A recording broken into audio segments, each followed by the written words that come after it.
Bhaskar's area YouTube channel కు స్వాగతం. ఆంధ్రప్రదేశ్ రాష్ట్రంలో త్వరలోనే మెగా డిఎస్సి నోటిఫికేషన్ ద్వారా 6 నెలల్లో ఉపాధ్యాయ పోస్టులు భర్తీ చేయడానికి ఆంధ్రప్రదేశ్ ప్రభుత్వం ఏర్పాట్లు చేస్తోందని, త్వరలోనే ఈ ప్రక్రియనంతా కూడా పూర్తి చేస్తాం అంటూ ఆంధ్రప్రదేశ్ విద్యాశాఖ మంత్రి నారా లోకేష్ నిన్న జరిగినటువంటి పేరెంట్స్ టీచర్స్ మీటింగ్ లో పేర్కొనడం జరిగింది. దీనికి సంబంధించిన మరింత సమాచారం, అలాగే ఈ రోజు ఉన్నటువంటి విద్యా మరియు ఉద్యోగ సంబంధిత సమాచారంలోకి వెళ్తే, మెగా డిఎస్సితో 6 నెలల్లో టీచర్ పోస్టుల భర్తీ, రాజకీయాలకు అతీతంగా విద్యా వ్యవస్థను తీర్చిదిద్దుతాం, విద్యార్థులకు చదువుతో పాటు నైతిక విలువలపై పాఠాలు అంటూ మంత్రి లోకేష్ తెలియజేశారు. అధికారంలోకి వచ్చిన వెంటనే 16,347 పోస్టులతో మెగా డిఎస్సి ప్రకటించామని అన్నారు. 6 నెలల్లో ఉపాధ్యాయ పోస్టుల భర్తీ ప్రక్రియ పూర్తి చేస్తామని అన్నారు. ఈ క్రమంలో మెగా డిఎస్సిని పారదర్శకంగా నిర్వహించబోతున్నామని రాష్ట్ర విద్యా, ఐటీ, ఎలక్ట్రానిక్స్ శాఖల మంత్రి నారా లోకేష్ పేర్కొన్నారు.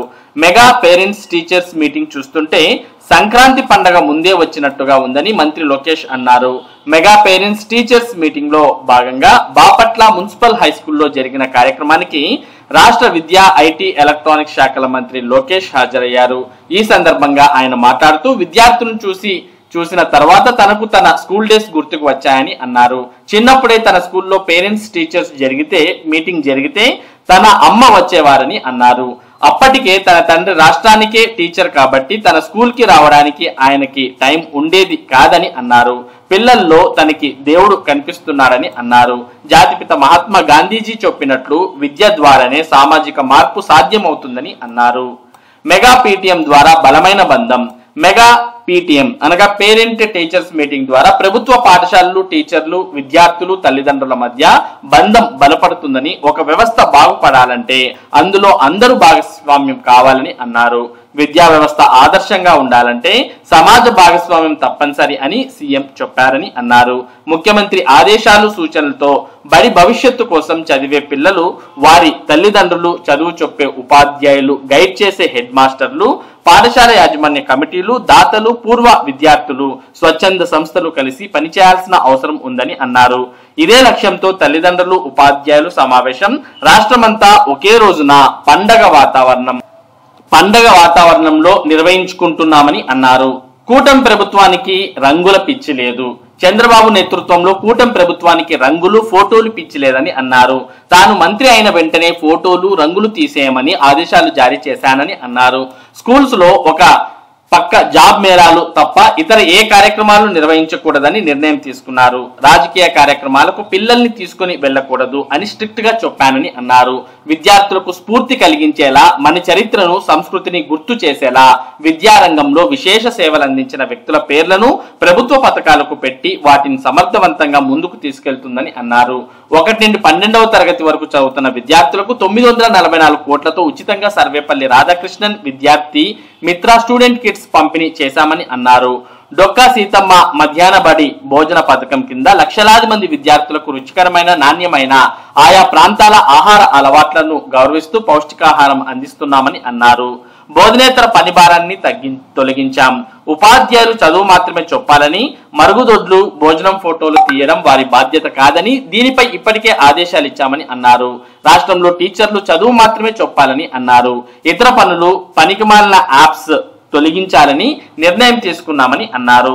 Andhra model of school education రూపొందిస్తున్నామని అన్నారు.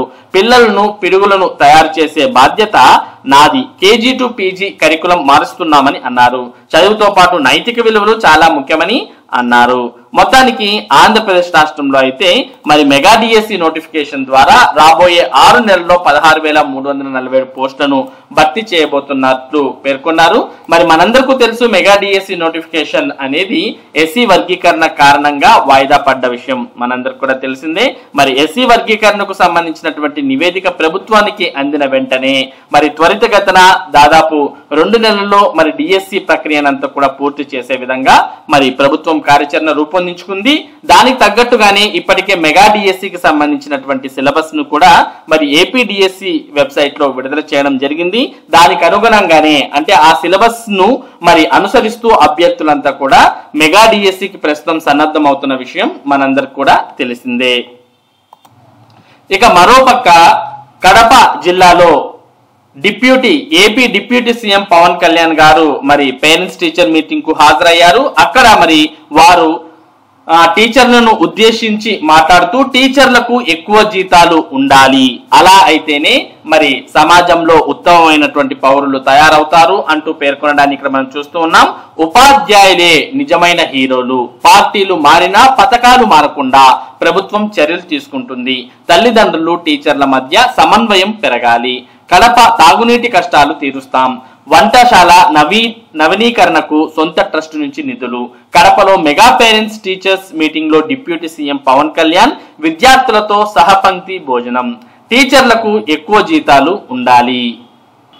హీరోలు సినిమాల్లో మాత్రమే ఉంటారని, నిజమైన హీరోలు మన కళ్ళ ముందే ఉంటారని తన హీరోలు తన టీచర్లని డిప్యూటీ సీఎం పవన్ కళ్యాణ్ అన్నారు.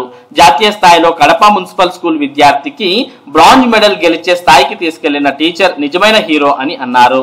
సింహం గడ్డం గీసుకుంటుంది, నేను గీసుకోను అని డైలాగులు సినిమాల్లో చెబితే వెనక రీ రికార్డింగ్లు వస్తాయని, హీరో నడిచినా దానికి రీ రికార్డింగ్ ఉంటుందని, కానీ వనజీవి రామయ్య, దశరథ మాంజీ లాంటి వారు నడుస్తుంటే రీ రికార్డింగ్లు ఉండవని, కార్గిల్లో చనిపోయిన యుద్ధ వీరులకు టీచర్లకు రీ రికార్డింగ్లు ఉండవని, ఆ సైనికులు టీచర్లే నిజమైన హీరోలని పవన్ కళ్యాణ్ చెప్పారు. సినిమాల్లో నటించే వారిలో కాకుండా టీచర్లలో హీరోలను చూసుకొని గౌరవించుకోవాలని అన్నారు. శనివారం కడప నగరంలోని మద్రాస్ రోడ్లోని మున్సిపల్ కార్పొరేషన్ హై స్కూల్లో నిర్వహించిన మెగా పేరెంట్స్ టీచర్ ఆత్మీయ సమావేశంలో పాల్గొన్నారు.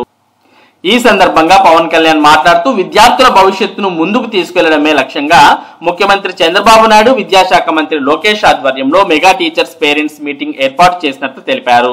రాష్ట్రంలోని అత్యధిక గ్రంథాలయాలతో వెల్లివిరిసిన ప్రాంతం కడప అని గుర్తింపు పొందిందని అన్నారు. అందుకే తాను కడపను ఎంచుకున్నట్లు తెలిపారు. అన్నమయ్య, వేమన, మొల్ల, పుట్టపర్తి నారాయణచార్యులు, కేవీ రెడ్డి, తరిమెల నాగిరెడ్డి, ఉయ్యాల నరసింహారెడ్డి వంటి మహనీయులు పుట్టిన రాయలసీమ ప్రాంతానికి పూర్వవైభవం తెస్తామని అన్నారు. ప్రభుత్వ పాఠశాలలు కార్పొరేట్ స్కూల్స్ తో సమానంగా అభివృద్ధి చెందాలని అన్నారు. అందుకు కేంద్రం స్కీములు, నిధులు ఉన్నాయని వాటిని సద్వినియోగం చేసుకుంటే కార్పొరేట్ స్కూల్స్ కు దీటుగా ప్రభుత్వ పాఠశాలను ముందంజలో తీసుకెళ్లొచ్చని అన్నారు. పాఠశాలలు, ప్రభుత్వ ఆస్తుల కబ్జాకు పాల్పడే వ్యక్తులపై గూండా యాక్ట్ కింద కేసులు పెడతామని పవన్ కళ్యాణ్ హెచ్చరించారు. కడప జిల్లాలో పాఠశాలల ఆక్రమణలపై స్పెషల్ డ్రైవ్ నిర్వహించి బాధ్యులపై కఠిన చర్యలు తీసుకోవాలని అధికారులను ఆదేశించారు. ప్రభుత్వం వద్ద నిధులు లేకున్నా తమ దృష్టికి వచ్చిన ప్రతి సమస్య పరిష్కారానికి దారులు వెతుకుతున్నామని చెప్పారు. విద్యార్థుల బాధ్యత తల్లిదండ్రులదే. వంటశాల నవీకరణకు సొంత నిధులు కేటాయించిన పవన్ కళ్యాణ్, అలాగే విద్యార్థులతో ముఖాముఖి చర్చించి సహపంక్తి భోజనాన్ని కూడా చేయడాన్ని మనం ఇక్కడ చూస్తూ ఉన్నాం.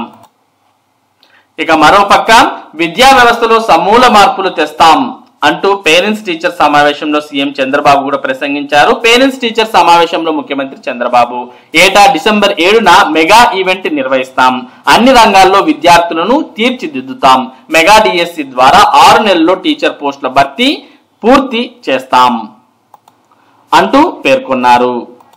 మరి ఇవి ఈ రోజు ఉన్నటువంటి విద్యా మరియు ఉద్యోగ సంబంధిత సమాచారం, అలాగే మెగా డిఎస్సికి సంబంధించినటువంటి సమాచారం. ఇటువంటి ముఖ్యమైన సమాచారాన్ని భాస్కర్స్ ఏరియా మీకు అందిస్తూ ఉంటుంది. మరి ఈ సమాచారం మీరు మిస్ కాకుండా పొందడానికి మన భాస్కర్స్ ఏరియా యూట్యూబ్ ఛానల్ కు సబ్స్క్రైబ్ అవ్వండి. Thank you for watching this video.